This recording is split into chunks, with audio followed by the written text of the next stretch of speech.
সুস্থ করে তোলার হাল ছেড়ে দিয়েছিল রোগীর পরিবার। অবশেষে কলকাতা মেডিকেল কলেজ এবং হাসপাতালে হলো মুশকিল আসান। বিরল রোগে আক্রান্ত ছিলেন ৩৭ বছর বয়সী এক রোগী।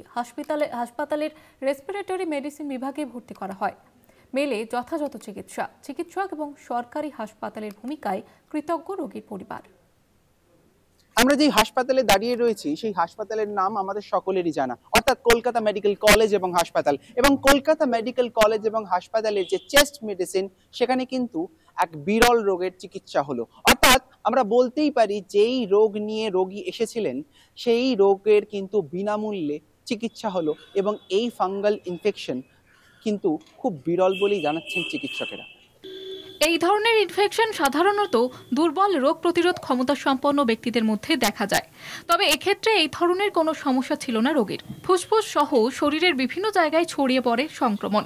এই জটিল কেসটি আমরা আলটিমেটলি ডায়াগনোসিস করতে পেরেছি যে ইনভেসিভ অ্যাসপারজিলোসিস। এটি একটি ফাঙ্গাল ইনফেকশন যেটা পেশেন্টের সারা শরীরেও ছড়িয়ে গেছিলো। এবং এর গুরুত্ব হচ্ছে এইটাই যে পেশেন্ট কোনোভাবেই ইমিউনো কম্প্রোমাইজ ছিলেন না, অর্থাৎ ওনার কোনো HIV রোগ বা ডায়াবেটিস বা ক্যান্সার কিছুই ছিল না। একজন ইয়াং ফিমেল, তিনি আমাদের কাছে এসেছিলেন যে খুবই শ্বাসকষ্ট, কাশি এইগুলো নিয়ে।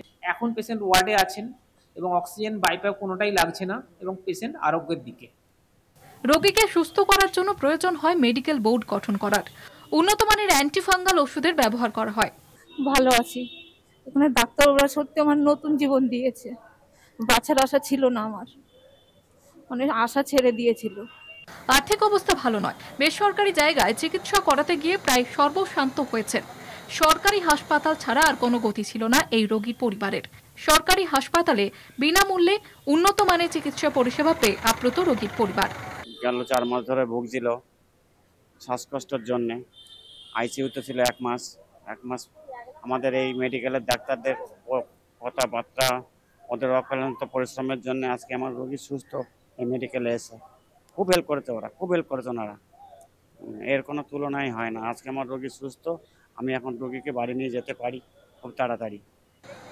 এইভাবেই কিন্তু মানুষের ভরসার জায়গায় হয়ে উঠছে এই সরকারি হাসপাতালগুলো।